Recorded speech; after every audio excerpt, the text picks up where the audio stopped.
Hello दोस्तों, तो आज हम करने वाले हैं ड्रॉप फोर्जिंग के बारे में। तो ड्रॉप फोर्जिंग क्या होती है इसके बारे में हम समझेंगे, टाइप्स के बारे में समझेंगे। पहली बात तो फोर्जिंग। अब भाई फोर्जिंग हम कोई अनजान बच्चे तो है नहीं, इनको सबने देखा होगा। लोहार देखा है तो वो फोर्जिंग ही कर रहा होता है, ठीक है, फोर्जिंग कर रहा होता है कोई बस ये है कि हमने उसमें मशीन्स ला दी।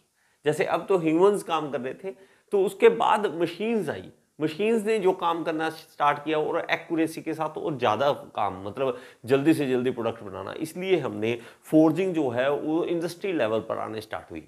अब हमारे पास देखिए हॉट फोर्जिंग क्या होती है, पहले तो ये समझ लें। ओके, हॉट फोर्जिंग की एक डेफिनेशन है, वो जरूर समझ लें आप। हॉट फोर्जिंग क्या है? During hot forging the metal are heated above their recrystallisation temperature. अब ये रिक्रिस्टलाइजेशन टेम्परेचर क्या है? देखिए, एक पॉइंट होता है जहां पे हमारे क्रिस्टल्स चेंज होते हैं, तो उस टेम्परेचर से अबव जाकर गर्म करना है, रिक्रिस्टलाइजेशन टेम्परेचर से अबव। उसके बाद क्या करना है? उसके ऊपर हॉट फोर्जिंग करना है, उसके ऊपर स्ट्राइक करना है। तो यहां पे हम बात करें तो मेन फायदा क्या है इसका, हॉट फोर्जिंग का सबसे मेन फायदा। देखिए भाई, जब भी हम कोई किसी ठंडी चीज के ऊपर स्ट्राइक करते हैं ना, तो उसके अंदर स्ट्रेसेस डेवलप हो जाती है। ठंडी चीज के ऊपर स्ट्राइक, जैसे मैं आपको सिंपल सी बात बताता हूँ यार। आप कभी जिम गए हो, ठीक है, जिम गए हो, वेट उठाया है, तो वेट उठाने से पहले आपको पता क्या कहते हैं? वार्म अप कर लो। वार्म अप क्यों कर लो? ताकि अपनी बॉडी को गर्म कर लो थोड़ा सा, उसके बाद उसके ऊपर स्ट्रेस डालो। ये आपके साथ हो रखा है ना, तो यही है। हमने हॉट करने के बाद जब हम करते हैं तो उसके ऊपर जो स्ट्रेसेस हैं वो नहीं पड़ती, वर्क हार्डनिंग नहीं होती।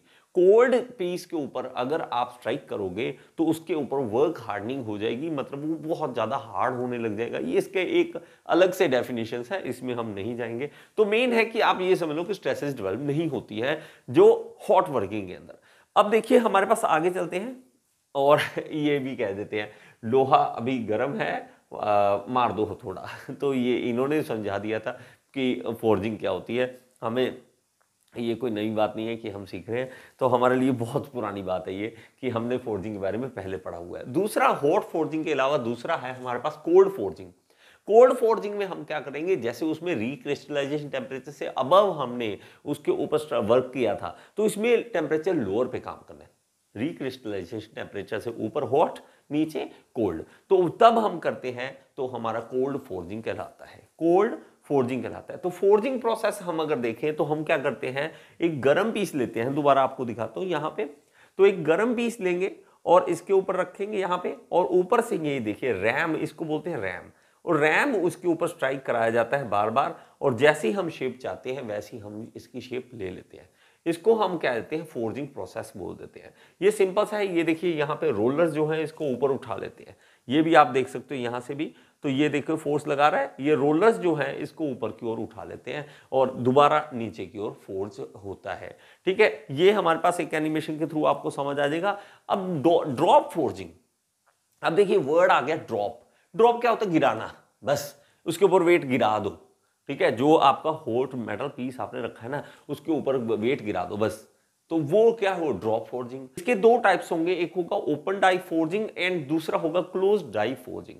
तो दो तरह के होते हैं, किस तरह से आपको समझाऊंगा। देखिए ओपन डाई फोर्जिंग में क्या होता है, इसमें हमारे पास जो डाई है ना नीचे, वो बंद नहीं है, ओपन पड़ी है। एक बंदा आएगा, वर्कर आएगा, वो अपने हिसाब से घुमा घुमू के जैसे मर्जी उसने जैसी शेप लेनी है वैसी लेनी है। लेकिन इसमें जो वर्कर है ना, वो स्किल्ड लेबर चाहिए, स्किल्ड, उसका दिमाग पूरा चल रहा हो कि किस तरह से मैंने घुमाना है ताकि अपनी शेप जो है वो बन जाए।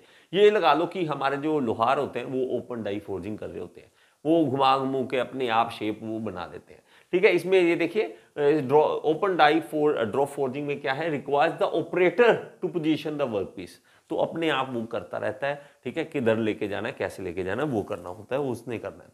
तो इसमें आप देखोगे तो ये देखेंगे हमारे पास ओपन डाई फोर्जिंग का कुछ इस तरह से एग्जांपल है। तो और इसमें अलग अलग पार्ट्स कौन कौन से हैं ये भी आप समझ लें। इसको हमारे पास ये देखिए डाई, अपर डाई ये होती है अपर डाई, ये होती है लोअर डाई। इन दोनों के बीच में हम वर्क पीस को रखते हैं और ऊपर से रैम जो होती है, रैम के ऊपर मतलब वेट होता है जो, वो स्ट्राइक कराया जाता है। तो स्ट्राइक कराने के बाद हमें उसको घुमाना है, ओपन डाई फोर्जिंग में घुमाते रहना है, जैसी हमने शेप चाहिए वैसी हम शेप इसमें पा लेते हैं। ओके, क्लोज डाई फोर्जिंग की बात करें तो क्लोज डाई ड्रॉप फोर्जिंग क्या है? Comprises of die on the anvil which resembles a mould. तो मेरा बेटा जैसे मैंने आपको ओपन में बोला तो हम घुमा रहे हैं, इसमें क्या है, नीचे एक डाई बनी हुई है। आपकी डाई जैसी होगी, आपका मोल्ड जैसा होगा, वैसी अपने आप शेप ले लेनी है। तो हमें नहीं टेंशन इसमें, घुमाओ, ये करो, वो करो, आपने बस रख दो, ठा मार ऊपर से लोहा, चल वो शेप बन जानी है जैसी आपने डाई की शेप रखी हुई है। बात थोड़ी समझ आई? तो इसमें हमारे कुछ इस तरह से चलता है। ओके, तो हमारा जैसा डाई होगा, अगर देखिए ये डाई इस तरह का है, ऊपर से आपने वेट डाला, ठीक है, वेट डाला, पंच मारा, और ये ऐसा का है, जैसी शेप है वैसी बन गई, बस इस तरह से आपका ये ड्रॉप फोर्जिंग जो है क्लोज डाई फोर्जिंग होता है। ओके, आई होप ये चीज आपको समझ आ गई हो। तो यहां पे अगर देखोगे तो ये देखिए, ये स्ट्राइक कर रहे हैं, तो ये देखो वर्कर जो है वो घुमा रहा है, नीचे कोई डाई नहीं है, नीचे कोई डाई नहीं है, बस उसकी मर्जी है कैसा घुमाना है, ठीक है। ऊपर से फोर्स आ रहा है और लगातार उसके ऊपर स्ट्राइक करा जा रहा है। ये क्या हो गया, ओपन डाई ड्रॉप फोर्जिंग। तो ये ओपन डाई हो गया, सिंपल समझ आ गया। यहां से ये देखो अपने आप कर रहा है। लेकिन दूसरा क्या है, दूसरा देखते हैं। अब देखिए इसमें देखेंगे तो हमारे पास देखिए जैसी डाई की शेप बनी हुई है, जैसी शेप बनी है वैसे ही हमारे पास प्रोडक्ट की शेप भी बन रही है। तो हमारा मतलब इसने वर्कर ने ऑब्वियसली इसको पकड़ा हुआ है, लेकिन इसको शेप नहीं दे रहा, इसको घुमा नहीं रहा कि इधर जाओ इधर जाओ, इसने बस रख देना है, ऊपर से फोर्स स्ट्राइक होता है और हमारे पास शेप बन जाती है। ये देखिए शेप हमारे पास बन चुकी है। तो ये क्लोज्ड डाई फोर्जिंग हो गया। तो समझ आया आपको, ओपन और क्लोज में डिफरेंस आपको समझ आ चुका होगा, ठीक है। तो बड़ा खतरनाक काम होता है यार, ठीक है। तो वर्कर्स कर रहे हैं और ये जैसे जैसे प्रोडक्शन ज़्यादा चाहिए होती है उस हिसाब से हम उसको ऑटोमेटेड भी कर देते हैं, ठीक है। तो इस तरह से ये क्लोज डाई फोर्जिंग इस तरह से होता है। ये देखिए, समझ आया आपको। नेक्स्ट अब थोड़ी सी डिस्कशन और करते हैं। ओके, एक और बात देखिए, कास्टिंग आपने सुना होगा, ठीक है। कास्टिंग और फोर्जिंग इन दोनों में डिफरेंस है। कास्टिंग में जब आप करते हो, देखिए आपने मेल्ट करना है, लोहे को मेल्ट करना है और उसके बाद आप क्या करते हो, कास्ट करते हो उसको। उसके कारण ग्रेन्स में डिफरेंस आता है। देखिए फोर्जिंग में ग्रेन अलग तरह से बिहेव करेंगे और हमारे पास कास्टिंग में अलग तरह से। मैं आपको दिखा देता हूँ, ये फोटो आपको अच्छी समझ आ जाएगा। ये देखो, फोर्जिंग में जब हम करते हैं तो ये देखिए सीधी लाइनें आपको मिल रही हैं, ये देखिए इस तरह से लाइंस मिल रही हैं। ये जो अलाइंड ग्रेन फ्लो है ये हमारी स्ट्रेंथ को बढ़ाता है, इसमें ये फायदा मिलता है हमें।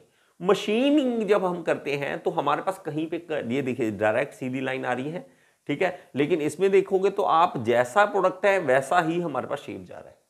और यहां पे देखोगे तो हमारे पास नो ग्रेन फ्लो, ग्रेन्स बनते ही नहीं है, इस तरह का होता है। तो स्ट्रेंथ की बात अगर करें तो हमारे पास क्या आता है कि फोर्जिंग अच्छी मानी जाती है अगर आप स्ट्रेंथ की बात करते हो। तो drop forging process improves the strength of the metals by aligning the grain along the lines of potential stress. तो हमारे पास फोर्जिंग में ये जो लाइंस हैं, जो ग्रेन लाइंस हैं, वो हमारे प्रोडक्ट के साथ साथ चलती हैं, इसलिए उसकी स्ट्रेंथ जो है वो ज़्यादा होती है। अब जैसे ड्रॉप फोर्जिंग की बात करें तो हमारे पास जो प्रोडक्ट बनता है ना, तो उसके ऊपर लिखा भी हुआ, देखो किससे बना हुआ है, मेड इन यूएसए, और ये ड्रॉप फोर्स स्टील है, ड्रॉप फोर्स स्टील से ये है। और यहाँ पे भी देखोगे तो यहाँ पे लिखा हुआ है ड्रॉप फोर्स स्टील, तो इस तरह से भी लिखा होता है। लेकिन दूसरी तरफ अगर देखें तो हमने जैसे स्ट्रेंथ की बात की, लेकिन अगर कास्टिंग की बात करें, कास्टिंग अलग ही एक लेवल होता है कि आपने इन छोटे छोटे पार्ट्स बनाने हैं और घुमावदार बनाने हैं, तो कास्टिंग से ज़बरदस्त कोई नहीं है। बड़े बड़े से बड़े पार्ट आप जो है वो कास्टिंग से बना सकते हो। तो फोर्जिंग एक लिमिटेड है, ठीक है, लेकिन कास्टिंग का कोई लिमिट नहीं है। कास्टिंग में तो जो मर्जी बनाओ मेरे भाई। तो इसमें अगर बात करें तो हमारे पास देखिए 200 टन जितना भी प्रोडक्ट हम बना सकते हैं, इतने बड़े बड़े प्रोडक्ट भी हम बना सकते हैं। ओके, अगर इन चीज़ों को आप पढ़ना चाहते हो, मैं साइड हो जाता हूँ, आप स्क्रीनशॉट भी ले सकते हो कुछ चीज़ों का, ठीक है। तो यहाँ पे आप स्क्रीनशॉट लेके भी इसको पढ़ सकते हैं। और इसमें आए तो what metals can be forged, कौन कौन से मेटल जो है फोर्जिंग से बनाए जा सकते हैं। Alloy steel, carbon steel, micro alloy steel, stainless steel और टाइटेनियम, ये सारे मटेरियल हम फोर्जिंग में यूज कर सकते हैं। आई होप कि आपको ये ड्रॉप फोर्जिंग के बारे में नॉलेज जरूर मिली होगी। अगर आपको मिली है तो लाइक का बटन दबा दो यार। तो लाइक का बटन नीचे ही है, आसान है उसको दबाना। तो इससे हम जैसों को थोड़ा सा मोटिवेशन मिलती है, ठीक है। बड़े बड़े जो हीरो हीरोइंस हैं उनको लाइक्स मिल जाते हैं, हम जैसे टीचर्स को भी लाइक्स दे दिया करो और सब्सक्राइब जरूर करो मेरे चैनल को। और अगर आप एसएससी जेईई की तैयारी करना चाहते हैं, यहाँ पे ऐप का लिंक दे रहा हूँ, ऐप जरूर डाउनलोड करें। Thank you so much, next video में फिर से मिलेंगे।